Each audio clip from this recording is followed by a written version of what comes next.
مغرب سے ہمیشہ یہ آواز بلند ہوتی رہی ہے کہ کیا خدا موجود ہے؟ آج میں مشرق سے ایک اور سوال اٹھانا چاہتا ہوں، کیا انسان موجود ہے؟ یہی تھا علامہ اقبال کی زندگی کا سینٹرل کویسچن، کیا انسان موجود ہے؟ اور وہ اپنی زندگی میں سب سے عام سوال حل کرنا چاہتے تھے، اور وہ سوال تھا انسان۔ بو علی یہ کہتا ہے آیا کدھر سے ہوں، رومی یہ سوچتا ہے جاؤں کدھر کو میں۔ میرا نام ہے خرم الہی، اور میں آپ کو علامہ اقبال کی فلسفی کی ایک سیر کراؤں گا، جس میں ہم ان کا تصور خودی، تصور وجدان، یہ سب کور کریں گے۔ مگر یہ سب کور کرنا بالکل خام رہ جائے گا اگر ہم تصور انسان پر بات نہ کریں۔ ہم کائنات کو اتنا ہی جانتے ہیں جتنا میں خود کو جانتا ہوں، جتنا میں اپنے آپ کو گہرائی سے جانتا ہوں، اسی گہرائی سے میں سورج کو جان لیتا ہوں۔ یہی تو قرآن میں کہا جاتا ہے وَفِي الْأَرْضِ آیَاتٌ لِلْمُوقِنِينَ وَفِي أَنفُسِكُمْ أَفَلَا تُبْصِرُونَ۔ اپنے اندر ڈوب جاؤ، جسے اقبال بھی کہتے ہیں، اپنے من میں ڈوب کر پاجا سراغ زندگی، تو میرا نہیں بنتا نہ بن، اپنا تو بن۔ چلیے آج کا سفر شروع کرتے ہیں۔ میرا نام ہے خرم الہی، اور میں آپ کے ساتھ ہوا کروں گا اس پوڈ کاسٹ سیریز میں، جس میں آپ کو سیر کراؤں گا علامہ اقبال کی شاعری کی اور فلسفے کی اور مختلف موضوعات کی جو ان کو درپے تھے۔ چلیں چلتی ہے۔ سفر شروع ہوتا ہے سورہ بقرہ کی آیت نمبر 30 سے، جب تمام فرشتے اللہ تعالیٰ سے فرماتے ہیں کہ اللہ تو انسان کو پیدا مت کر، یہ نیچے جا کر لڑائی کرے گا، فساد کرے گا، جھگڑے گا۔ تو اللہ تعالیٰ نے آگے سے ان کو کہا کالا انی عالم ما لا تعلمون، تم وہ نہیں جانتے جو میں جانتا ہوں۔ وعلم الآدم الاسماء کلہا، میں نے آدم کو اسم دے دیے ہیں۔ And he taught Adam the names, all of them۔ اسی لیے کہتے ہیں کہ علامہ اقبال نے اپنا کیس پلیڈ کرنے کے لیے جیومیٹری کی مدد نہیں لی، میتھس کی مدد نہیں لی، مگر مدد لی الفاظ کی، حروف کی، آوازوں کی۔ علامہ اقبال کو یہ سوال بار بار آ رہا تھا، جس کے حوالے سے وہ اپنی بانگ درا، ضرب کلیم، ارمغان حجاز اور بال جبریل میں بات کرتے رہتے ہیں۔ مگر میں آج خصوصاً ان اشعار کا ذکر کروں گا جہاں علامہ نے بال جبریل میں انسان کی کشمکش کی بات کی ہے، جہاں پہ علامہ نے انسان کو شہید کائنات کہا ہے، یعنی کہ ہم سب مرتے ہیں، اپنی زندگیاں اریز کرتے ہیں تاکہ اس کائنات کی کہانی لکھی جا سکے، اس کائنات کے ورق پلٹتے ہیں ہم اس طاقت کے ساتھ جو ہمیں ہی ایگزاسٹ کر دیتی ہے۔ علامہ فرماتے ہیں میرے خاک و خون سے تو نے یہ جہاں کیا ہے پیدا، صلائے شہید کیا ہے تب و تاب جاویدانہ۔ اور ایک اور جگہ پہ علامہ فرماتے ہیں کہ گو ملا بار بار کہتے ہیں، مولوی کہتے ہیں کہ ہم قصوروار ہیں، ہم گناہ گار ہیں۔ تو علامہ جواب دیتے ہیں قصوروار غریب الدیار ہوں، لیکن تیرا خرابہ فرشتے نہ کر سکے آباد۔ یہاں پہ ہمیں ایک اہم بات پتہ چلتی کہ علامہ انسانوں کو سب سے سپریم بینگ، اشرف سمجھتے تھے، فرشتوں سے بھی بہتر اور اوپر اور اللہ کے قرب میں۔ تو ہمیں یہاں سے پتہ چلتا ہے کہ علامہ کہتے ہیں میں قصوروار ہوں، غریب الدیار ہوں، میں گناہ کرتا ہوں، کمزور ہوں، مگر یہ کائنات کا خرابہ، یہ انٹروپک یونیورس، گرتی ہوئی کائنات بھی تو ہم ہی چلا رہے ہیں، فرشتے تو نہیں ہیں، آباد اللہ ہم نے ہی تو کی ہے۔ ہم وہ منہ کے بل گر کے بھی اللہ اکبر کا نعرہ بلند کرتے ہیں۔ بلکہ اقبال مسجد قرطبہ میں وہاں پہ یہ شعر بھی تو دہراتے ہیں کہ جو پیکر نوری کو ہے سجدہ میسر تو کیا، اس کو میسر نہیں ہے سوز و گداز سجود۔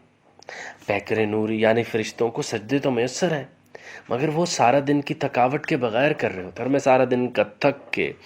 معاش سماج کی تمام اکائیوں میں اپنے آپ کو کھپا کے پھر بھی تیرے آگے کھڑا ہو جاتا ہوں۔ ہے پیکر نوری کو سجدہ میسر تو کیا، اس کو میسر نہیں ہے سوز و گداز سجود۔ ایسے ہی علامہ اقبال بڑے خوبصورت انداز سے انسان کا تھیسس دوبارہ بیان کرتے ہیں، کہتے ہیں مقام شوق تیرے قدسیوں کے بس کا نہیں، انہی کے کام ہیں جن کے حوصلے ہیں زیاد۔ کتنی خوبصورتی سے علامہ اقبال نے کہا ہے کہ یہ دنیا the world of passions، یہ دنیا جو شوق کا مقام ہے،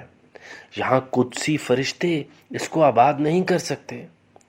یہ تو ہماری ہی ہمت ہے، ہم نے آپ سے وعدہ کیا ہے، ہم آپ کے بندے ہیں، غلام ہیں، اور ہم اس کائنات میں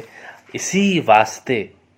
ہم اس کائنات کا کاروبار چلا رہے ہیں۔ علامہ کے ہاں ایک اور سوال بھی ہمیں ملتا ہے، وہ یہ کہ علامہ یہ بات سمجھتے تھے کہ یہ کائنات بھی نامکمل ہے اور میں بھی نامکمل ہوں، جس کی سمبل ہمیں پھر بال جبریل کے اس نظم میں ملتا ہے، جب علامہ فرماتے ہیں کہ یہ کائنات ہے ابھی ناتمام، شاید کیا آ رہی ہے صدائے دمادم کن فیکون، یعنی کہ یہ کائنات ابھی نامکمل ہے، یعنی the matter part of the world is incomplete،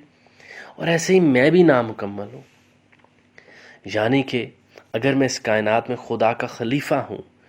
تو پھر مجھے اس کائنات کو بھی مکمل کرنا ہے، مگر ایک ڈلیما ہے، ایک پرابلم ہے، اس کائنات کو مکمل کرتے ہوئے میں خود بھی کمزور ہوں، تھک جاتا ہوں، روٹی کی ضرورت ہوتی ہے، موت کی تلوار ہر وقت سر پہ لٹک رہی ہوتی ہے، میں ہنستے ہوئے بوڑھا ہو رہا ہوتا ہوں، اور پھر مجھے اپنے آپ کو بھی ڈھونڈنا ہے، کیونکہ کائنات باہر مکمل نہیں ہوگی، وہ جب بھی مکمل ہوگی وہ تو میرے اندر مکمل ہوگی۔ اسی سوال کو لے کر اقبال جب آگے بڑھتے ہیں تو پھر وہ کہتے ہیں کہ میرے نوائے شوق سے شور حریم ذات میں، غلغلہ ہائے لمحہ بت قدائے صفات میں، کہ میں جب ان تکالیف کے ساتھ زندگی بسر کر رہا ہوتا ہوں تو میری وہ چیخ جو کہ اس مادی دنیا میں لگاتا ہوں، تو میری چیخ جو ہے وہ اوپر تک سنتی ہے، حور و فرشتے ہیں اسیر میرے تخیلات میں۔ دیکھیں اقبال پھر ٹارگٹ کرتے ہیں، حور و فرشتے ہیں اسیر میرے تخیلات میں، میری نگاہ سے خلل تیری تجلیات میں، تو نے یہ کیا غضب کیا، مجھ کو ہی فاش کر دیا، میں تو ایک راز تھا سینہ کائنات میں۔ یا اللہ تو خود تو فرماتا ہے کہ میں سب سے خوبصورت راز تھا اس کائنات کا، یا اللہ راز کو بھی کوئی سب سے پہلے تھوڑی بتاتا ہے، آپ نے سب سے پہلے مجھے ہی بتا دیا۔ اب دیکھیے کس خوبصورتی سے علامہ اقبال نے یہ کیس رکھا، اور یہ جو آخری 3 اشعار میں نے پڑھے یہ علامہ اقبال کی بال جبریل کی پہلی نظم کے ہیں، اور مختلف موضوعات یا حروف جو آپ بیچ میں دیکھ رہے ہیں، الفاظ آپ بیچ میں دیکھ رہے ہیں، ان پہ تفصیلاً آئندہ آنے والی پوڈ کاسٹ کے ایپیسوڈز میں ہم بات کرتے رہیں گے۔ تو علامہ اقبال ایک اور پھر طریقے سے انسان کا تھیسس پوری کائنات کے آگے رکھتے ہیں، جیسے ہم نے پہلے دیکھا کہ علامہ نے انسان کو شہید کائنات کا، علامہ نے کہا کہ قصوروار غریب الدیار ہیں، لیکن یہ خرابہ جو ہے یہ کوئی اور آباد نہیں کر پائے، یہ ہم آباد کر رہے ہیں، ہم اپنی خواہشات کا، اپنی زندگیوں کی قربانی دے کے یہ amazing story of the universe میں اپنا کردار نبھائے جا رہے ہیں۔ کبھی کبھی تو شک پڑتا ہے، جیسے اقبال وہی نہیں کہہ رہے جو شیکسپیئر نے بھی کہا تھا، یہ کائنات سٹیج ہے۔ آپ دیکھیں ہم پرفارمرز، اگر ہم پرفارمنس سے انکار کر دیں تو کیا سٹیج آگے چل پائے گا؟ کیا کوئی کلائمیکس آ پائے گا؟ کیا کوئی اداس ہو پائے گا؟ کیا کوئی ہماری پرفارمنس سے خوش ہو پائے گا؟ ارے نہیں، اس لیے ہمیں انسانوں کی ضرورت ہے۔ علامہ پھر اسی طرح انسانوں کا تھیسس پوری کائنات کے آگے رکھتے ہیں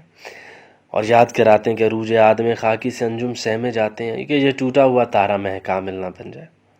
یعنی کہ بڑی مشکل سے پوری کائنات نے مل کے کانسپریسی کر کے انسان کو جنت سے نکالا تھا۔ وہ جو اقبال کہتے ہیں میرے شکوے کو سمجھا تو رضوان سمجھا، یعنی کہ رضوان وہ جو پہرے دار تھے اس ایڈن گارڈن کے، انہوں نے دیکھا کہ انسان کو کیسے نکال دیا گیا۔ تو علامہ کہتے ہیں کہ ہمیں تو اوپر سے عروج سے ایسے پھینکا گیا تھا، آج جب میں دوبارہ مٹی سے، زمین سے محمد مصطفیٰ کی شریعت کو سونگ کر دوبارہ عروج پاتا ہوں، جب میں محمد مصطفیٰ صلی اللہ علیہ وآلہ وسلم کے اخلاق سے سیکھتے ہوئے عروج پاتا ہوں، جب میں اپنی عقل کو استعمال کرتے ہوئے ڈسکوریز کرتے ہوئے عروج پاتا ہوں، میں مارس پہ جا رہا ہوں، میں چاند پر جا رہا ہوں، جب میں بلیک ہولز اور ڈارک میٹر پہ بات کر رہا ہوں تو میرے عروج سے کائنات میں لوگ گھبرا رہے ہیں، کائنات کی باقی اینٹیٹیز گھبرا رہے ہیں، عروج آدم خاکی سے انجم سہمے جاتے ہیں کہ یہ ٹوٹا ہوا تارا مہ کامل نہ بن جائے۔ ہم نے اس تارے کو تو بڑی مشکل سے آسمان کے سب سے ایڈن گارڈن سے اٹھا کے عروج سے نیچے پھینکا تھا، ارے یہ تو واپس اوپر جانے کی باتیں کر رہے ہیں۔ اب جب ہم آگے بڑھتے ہیں تو ہمارے پاس بار بار یہ کیس آتا ہے کہ علامہ اقبال یہ بات مسلمانوں کو باور کرانا چاہ رہے ہیں، انسانوں کو باور کرانا چاہ رہے ہیں کہ تم اشرف ہو، تمہارے اور خدا کے درمیان کوئی بھی نہیں ہے، کوئی بھی نہیں. اور علامہ جیسے ایک اسپیشل کیس لڑ رہے ہیں کہ فرشتوں سے بلند ہو جاؤ، جس کے حوالے سے میں نے مختلف اشعار کا ذکر کیا، جیسے عروج آدم خاکی سے انجم سہ میں جاتے ہیں، ٹوٹا ہوا تارا مہ کامل نہ بن جائے. تو عروج آدم خاکی سے انجم میں سے مراد بھی ہم وہ لے سکتے ہیں کہ باقی اینٹیز ڈر رہی ہیں یا خوف زدہ ہیں کہ ارے واہ یہ انسان دوبارہ بڑھ رہا ہے، خداوند کریم کی طرف قدم بڑھا رہا ہے، اس گرینڈ مشن کی طرف. حتیٰ کہ اقبال پھر بال جبریل کی ایک ربائی میں بڑا خوبصورت شعر کہتے ہیں کہ نہ کہ تقلید اے جبریل میرے جذب و مستی کی، تناساں عرشیوں کو ذکر و تسبیح و طواف اولا،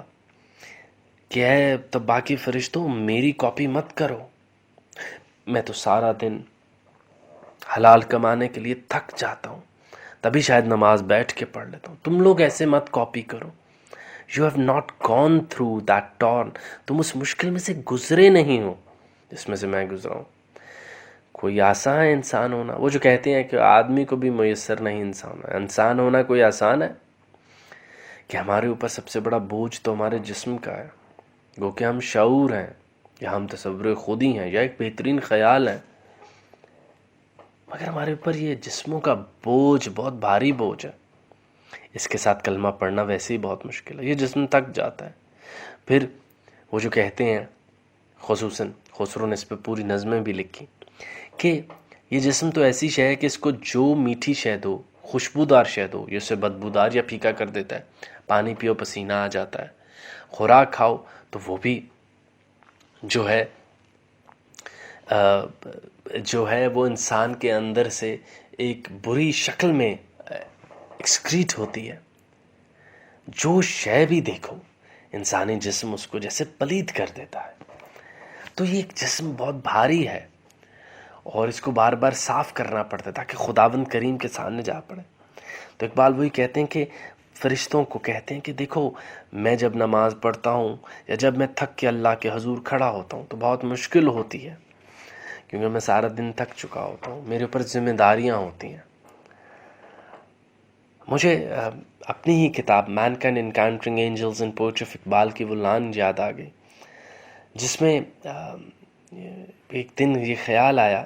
کہ علامہ اصل میں یہ کہنا چاہ رہے ہیں کہ اے فرشتوں، تم نے کبھی ماں کو یا باپ کو آئی سی یو میں یا اسپتال میں لٹا کر نماز پڑھی ہے یا اللہ تعالیٰ کی اذان اللہ اکبر کا جواب دیا ہے؟ نہیں دیا نا، ہم نے دیا ہے. تو نہ کر تقلید ہے جبریل میرے جذب و مستی کی، آپ نہیں کر پائیں گے. یا جب دوبارہ جو وہ شعر ہم نے پہلے دہرایا جو مسجد قرطبہ کا ہے کہ ہے پیکر نوری کو سجدہ میسر تو کیا اس کو میسر نہیں، سوز و گداز سجود کافر ہندی ہوں میں، دیکھ میرا ذوق و شوق، لب پہ صلاۃ و درود، دل میں صلاۃ و درود، شوق میری لے میں ہے، شوق میری لے میں ہے، نغمہ اللہ میرے رگو پے میں ہے. ایک اور خصوصی نظم جو علامہ نے انسانوں کا کیس بیان کرنے کے لیے بال جبریل میں لکھی ہے، دیکھیں ابھی ہم آج کی پوڈ کاسٹ میں صرف اس کیس کا انالیسس کریں، آج ہم صرف ڈائگنوسس کریں کہ علامہ کے لیے سب سے عام تصور انسان کیوں تھا. ہم آئندہ قسطوں میں بات کریں گے کہ علامہ انسان کو پھر کیسے ڈسائفر کرتے ہیں، کیسے اس سے پردہ اٹھاتے ہیں. تو علامہ کی یہ نظم بہت گلوکاروں نے گنگنائی بھی، مگر آج ہم اس کو خصوصاً ایک کیس کے طور پہ پیش کرتے ہیں اور اپنی اس بات کے لیے تھوڑی ایویڈنس کے طور پہ پیش کرتے ہیں کہ علامہ محمد اقبال نے بہت زیادہ شاعری میں جیسے فرشتوں سے کانورسیشن کی ہوئی ہے کہ حق سے فرشتوں نے اقبال کی غمازی، گستاخ ہے کرتا ہے فطرت کی ہنا بندی، خاکی ہے مگر اس کے انداز ہیں افلاکی، رومی ہے نہ شامی ہے کاشی نہ سمر کندی، سکھلائی فرشتوں کو آدم کی تڑپ اس نے، آدم کو سکھاتا ہے آداب خداوندی. یہاں پہ یہ بہت حیرانی کی بات ہے کہ علامہ کہتے ہیں کہ خاک کا بنا ہوا ہے مگر افلاک کے ٹریٹس اپنانا چاہتا ہے، خاکی ہے مگر اس کے انداز ہے افلاکی، بنا ہوا خاک کا ہے، مٹی کا رہتا زمین پہ اڑ نہیں سکتا، مگر اس کے اندر ایک گماں ہے، ایک امیجنیشن ہے، ایک خیال ہے، ایک سوچ ہے جو اس کے اندر افلاکی انداز پیدا کرتی، اور اس نے فرشتوں کو آدم کی تڑپ بتائی ہے، جس کے حوالے سے میں نے مختلف اشعار اس پوڈ کاسٹ میں شامل کیے، اور اب یہ آدم کو آداب خداوندی سکھا رہا ہے۔ عربی کی بہت مشہور سینگ ہے تخلق باخلاق اللہ، believers may adopt the attributes of God، اور علامہ اسی طرف یہ نشاندہی کرتے ہیں کہ پہلے فرشتوں کو آدم کی تڑپ سکھلایا، اب آدم کو خداوندی کے آداب سکھائے جا رہے ہیں کہ کم کھانا، دوسروں پہ رحم کرنا، اپنا رزق دوسروں کو دے دینا، کسی کی غیبت مت کرنا، کسی کا برا نہ چاہنا۔ خیر، ہمارا آج کا موضوع تھوڑا مختلف ہے، اور وہ یہی ہے کہ علامہ کیسے انسانوں کو یا انسان کو سمجھنا چاہ رہے ہیں تو پہلے ایک اہم ڈائگنوسس کرتے ہیں، اس پرابلم سٹیٹمنٹ رکھتے ہیں، اور اس میں وہ ایک special conversation super natural beings فرشتوں کے ساتھ کر رہے ہیں، اور یہ کیس جیتتے ہیں فرشتوں کے آگے بھی اور کائنات کی باقی طاقتوں کے آگے بھی جو دنیا پہ ہوتی ہیں، کہ انسان واقعی اشرف المخلوقات ہے، کیونکہ شاید اس کے پاس فری ول ہے، اس کے پاس آزادی ہے، اس کے پاس قدر ہے، انا ہدینا سبیلا اما شاکر و اما کفورا ہے، کہ وہ صحیح اور غلط اپنی چوائس کے مطابق کر سکتا ہے۔ اسی لیے شاید انسان اس کائنات کا بوجھ اٹھاتا ہے، اس کائنات کا کاروبار آگے چلاتا ہے۔ اپنے جسم کو اگر پینسل کی مثال لے لی جائے تو اس سے اپنے آپ سے ایک اسکرپٹ لکھتا ہے اس یونیورس کا کہ یہ آگے کہاں جائے گی، یا نامکمل کائنات کیسے مکمل ہوگی۔ تب اقبال کہتے ہیں میرے گلو میں ہے ایک نغمائے جبریل آشوب، سنبھال کر جسے رکھا ہے لا مکان کے لیے۔ I'm saving a song for the placeless realm, a song that could shake even the trusty Gabriel۔ تو یہ بہت ہی انٹرسٹنگ اشعار ہیں، اور حیرانے کی بات ہے کہ یہ اشعار علامہ کے بہت میچور کلام بال جبریل میں ہمیں ملتے ہیں۔ یہ بھی بہت اہم بات ہے جو ہمارے سامعین کے علم میں ہونی چاہیے، کہ علامہ کا اہم کلام، ان کا میچور کلام، ان کا وہ کلام جہاں وہ مسلمانوں کو فلسفہ دے رہے ہیں، صرف جھنجھوڑ نہیں رہے۔ یہ نظم شکوہ یا جواب شکوہ صرف جھنجھوڑنے کے لیے تھی، جگانے کے لیے تھی۔ جب کوئی جاگ جائے تو آپ اسے جھنجھوڑتے نہیں ہیں، مگر اسے تدریس کرتے ہیں، اس کو تبلیغ کرتے ہیں۔ بال جبریل وہ کام کرتی ہے۔ ایسے لگتا ہے کہ جھنجھوڑنے کا کام پانگ تیرا کے ذمہ ہے، اور تبلیغ و تدریس کا کام یا مسلمانوں کے ہاں کو عام فلسفے پڑھانے کی جو علامہ نے ایک اسپیشل مشن شروع کیا،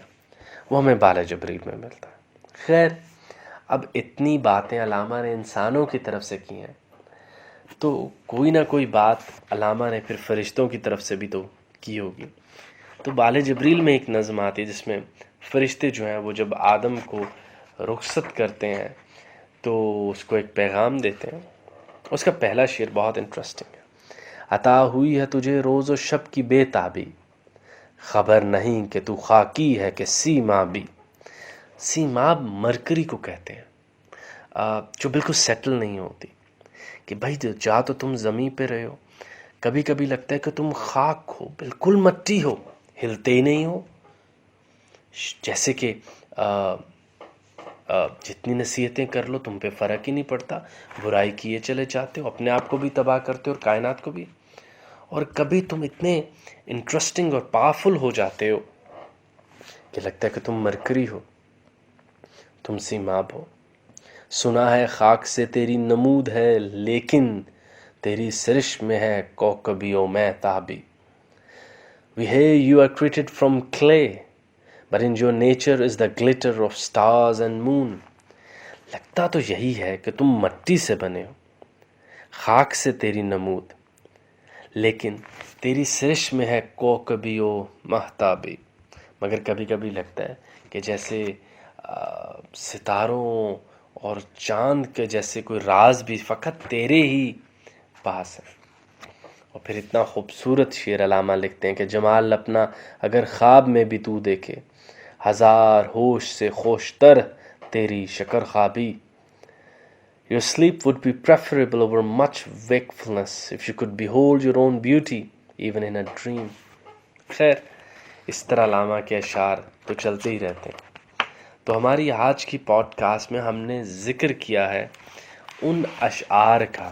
جس میں علامہ انسان کا مقام کائنات کے باقی جزو، کائنات کی باقی طاقتوں اور کائنات کی باقی بینگز یا انٹیٹیز کے آگے رکھتے ہیں، اور اپنا کیس رکھتے ہیں کہ الٹیمیٹلی انسان اشرف المخلوقات ہے۔ انسان نے ہی وہ فری ول کا بھار اٹھایا ہے جو باقی کائنات نہیں اٹھا پائی، یا جسے اللہ تعالیٰ قرآن مجید میں فرماتے ہیں کہ اگر بھار کوئی اور اگر پہاڑ بھی اٹھاتے تو وہ ریزہ ریزہ ہو جاتے۔ یعنی کہ انسان کے کندھوں کے اوپر بہت ہی زیادہ بھاری ذمہ داری ہے۔ یہ قرآن کے فقط چند الفاظ یا آوازیں نہیں ہیں، یہ حروف اور فقط آیتیں نہیں ہیں، یہ وعدے ہیں، یہ بھار ہیں جو اگر پہاڑوں پر ڈالے جاتے تو ریزہ ریزہ ہو جاتے۔ علامہ یہی بات مسلمانوں کو باور کرانا چاہتے تھے، اور اسی حوالے سے جو مختلف اشعار انہوں نے لکھے جس میں انہوں نے فرشتوں کے ساتھ ایک تنقیدی رویہ برقرار رکھا، وہ ہم نے آج کی پوڈ کاسٹ میں شامل کیے۔ آئندہ کی پوڈ کاسٹ میں ہم تصور انسان کو ایکسپلور کریں گے اور آہستہ آہستہ آگے بڑھ کے دیکھیں گے کہ علامہ خودی سے کیا مراد لیتے ہیں، اور خودی کا ایسنس کائنات میں فقط اللہ تعالیٰ عز و جل کی ذات کے بعد انسانوں کے پاس کیسے ہے۔ بہت زیادہ اور پاورفل اینٹیٹیز ہیں، ہوائیں ہیں، نباتات ہیں، جمادات ہیں، حیوانات ہیں، مگر انسان ہی کیوں جو کہ نہ اڑ سکتا ہے، جو کہ نہ کسی درخت کی طرح بلند ہے، لمبا ہے، نہ کسی حیوان کی طرح پاورفل ہے، طاقتور ہے، تو پھر انسان کے پاس ہی یہ سارا کچھ کیسے ہے؟ اور وہ کون سا راز ہے جو کہ انسان سن بیٹھا ہے اور اب اس کا بھار یا وہ اسکرپٹ جس کو لے کر وہ نیچے آ گیا ہے اور اس انکمپلیٹ یونیورس کو کمپلیٹ کر رہا ہے، اور ساتھ ساتھ میں اپنی بھی پاسبلٹیز آف لائف کو ایکسپلور کر رہا ہے۔ آج کی پوڈ کاسٹ میں مجھے لگتا ہے اتنا ہی کافی ہے۔ وہ حرف راز کہ مجھ کو سکھا گیا ہے جنوں، خدا مجھے نفس جبرائیل دے تو کہوں۔ اپنا بہت خیال رکھیے گا، ہماری پوڈ کاسٹ کو FM 101 پہ فالو کرتے رہیے گا۔ میں ہوں خرم الائی، اگلی ایپیسوڈ میں ہم آگے بڑھیں گے، اور آج کے ڈائگنوسس، آج تو ہم نے کیس بلڈ کیا انسان کا، مگر اگلی پوڈ کاسٹ میں ہم دیکھیں گے کہ علامہ کے مطابق انسان کیا ہے۔ اللہ حافظ۔